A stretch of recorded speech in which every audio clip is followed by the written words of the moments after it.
কষ্ট করে ফেসবুকে ভিডিও বা রিলস ভিডিও আপলোড করছেন, তাই না? কিন্তু আপনারা কি জানেন আপনার ফেসবুকে 3টি স্টেপস বা সেটিংস রয়েছে।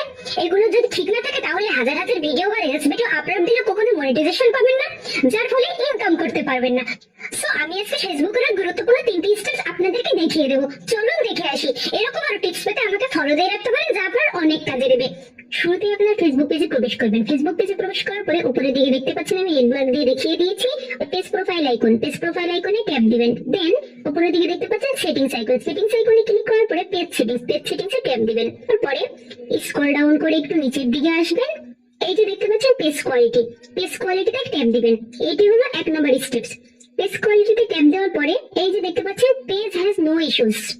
আপনাদের যদি সেম এরকম থাকে তাহলে মনে করবেন পেজে কোনো সমস্যা নেই। দেন এই যে দেখতে পাচ্ছেন পেজ রিকমেন্ডেশন, এখানে একবার ট্যাপ দিবেন। এই যে দেখতে পাচ্ছেন দ্বিতীয় স্টেপস কন্টেন্ট ইজ রিকমেন্ডেবল। আপনাদের যদি সেম এরকম থাকে তাহলে মনে করবেন কোনো ধরনের সমস্যা নেই। তৃতীয় স্টেপে দেখতে পাচ্ছেন পেজ হ্যাজ নো ভায়োলেশন। আপনাদের যদি সেম এরকম থাকে তাহলে মনে করবেন কোনো ধরনের সমস্যা নেই। সো আমি আপনাদেরকে যেমনটি দেখিয়েছি আপনাদের যদি সেম এরকমই থাকে তাহলে মনে করবেন আপনাদের পেজে কোনো ধরনের কোনো সমস্যা নেই। যদিও আপনাদের পেজে কোনো ধরনের সমস্যা থেকে থাকে তাহলে আপনারা সমস্যা নিয়ে আমাকে কমেন্ট করতে পারেন, আমি আপনাদের সমস্যার উপর ভিত্তি করে ভিডিও দেবো। That's it.